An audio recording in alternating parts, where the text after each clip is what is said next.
Morning. What happened to Kamu's back? I don't know. Felt discomfort after the game.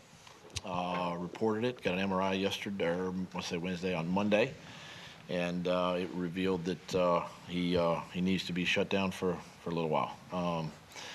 So we're going to make the next, statement came out obviously with where he's at and what he's going to do, and we go from there. Doug, he only played 5 snaps. It's a season low for him. Was there any connection to the injury? And The injury came after the game. So the fact is that the Redskin offense and the amount of 11 personnel that they were in that game sort of dictated to us what personnel group we were going to be in. what do you mean it came after the injury itself occurred? That's when he reported that he had some discomfort in his back after the game, What is following the game. What does he have? A disc. Is that something he's been playing with? I don't know that question or the answer to that question. Do you see more of a role then for Edwards or I would expect Edward TJ to get some more time. Yes. How big a loss is this for you? I mean, he was obviously one of your main linebackers, also on special teams. Yeah, it's huge. He's been a core team player for us early in his career, and obviously here, kind of doing the dual role and playing linebacker for us too. So definitely somebody that we're going to miss. Doug, do you have any? Do you think? I mean, obviously there's injuries. Every team has injuries. It's a violent sport. It just seems like you guys have been really hit hard this year. The last couple of years, really going back to the Super Bowl year. How much do you guys look at that and try to figure out why this keeps happening, or do you just chalk it up to it's a violent sport? Yeah, I mean, you got to look at a lot of things.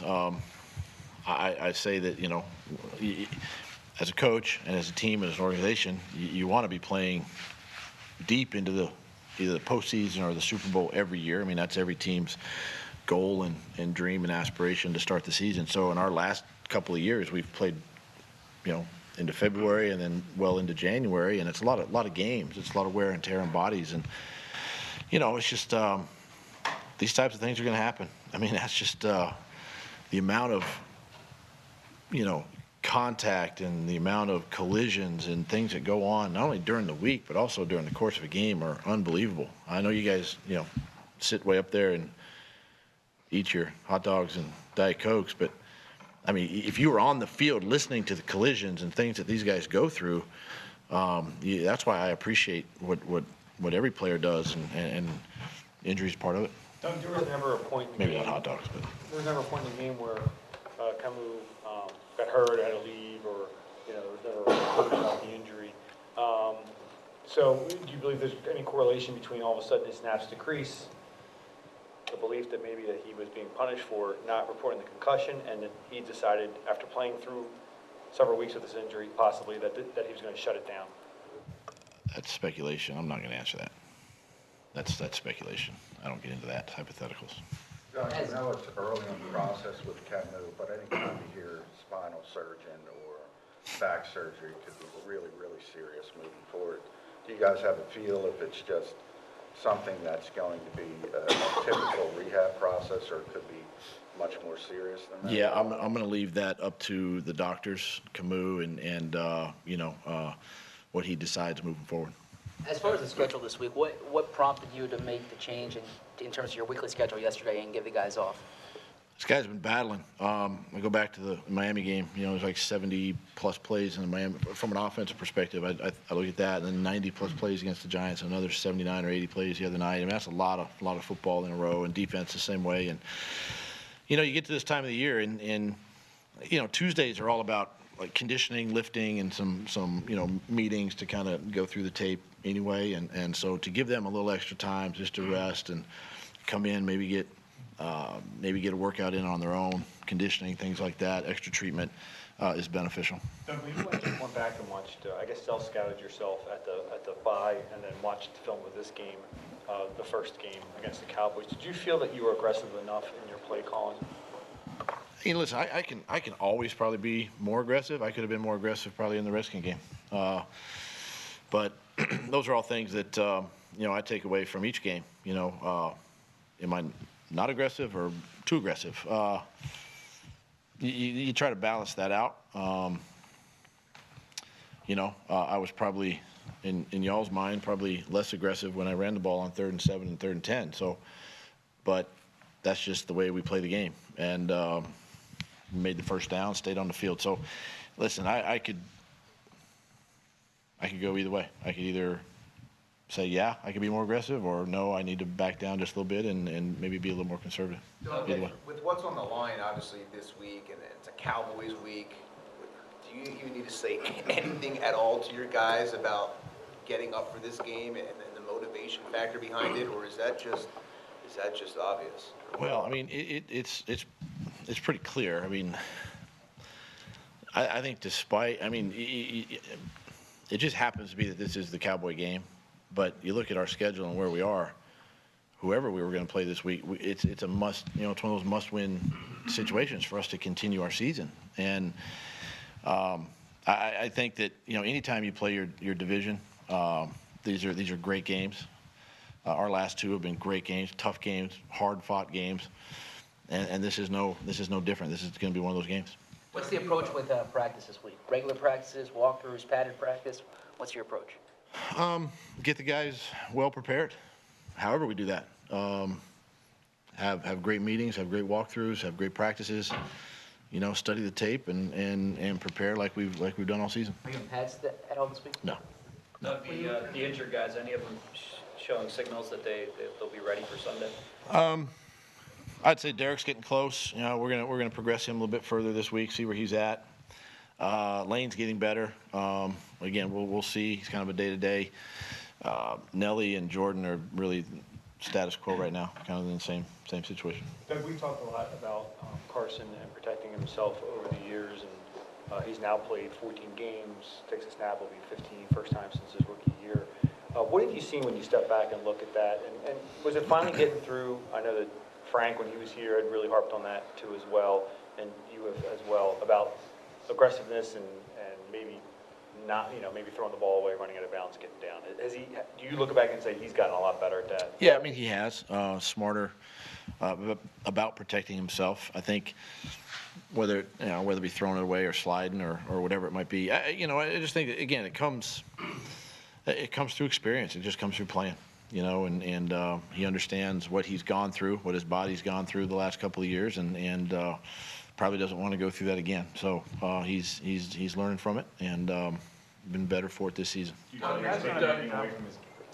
when you take that, because he's No, always I know. said. Yeah, no, I don't think so. I mean, you see some of the plays he's made this year, so I don't think that's really affected that much.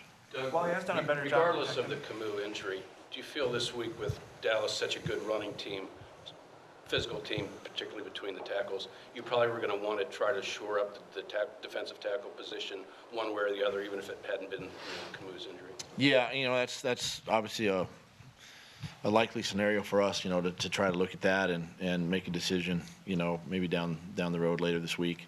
But what they did last week against the Rams, and we know, I mean, that's kind of what they do, and give Elliott the ball as much as they can. I mean, it's you would hope to have your D-line and linebackers, in place to help stop that. Well, he has done a better job. Division so. You mentioned the secondary struggle the last 3 weeks after you came out of the bye so well. Start that again. Yeah. What's been the most frustrating part for you watching the secondary struggle the way they have after you came out of the bye, playing the way you were? Well, we came out of the bye, and I thought against New England and Seattle, they played really well, and really aggressive. And, Miami just, listen, we were in position to make some of those plays. We just didn't, and Miami did, and obviously helped them win that football game. And,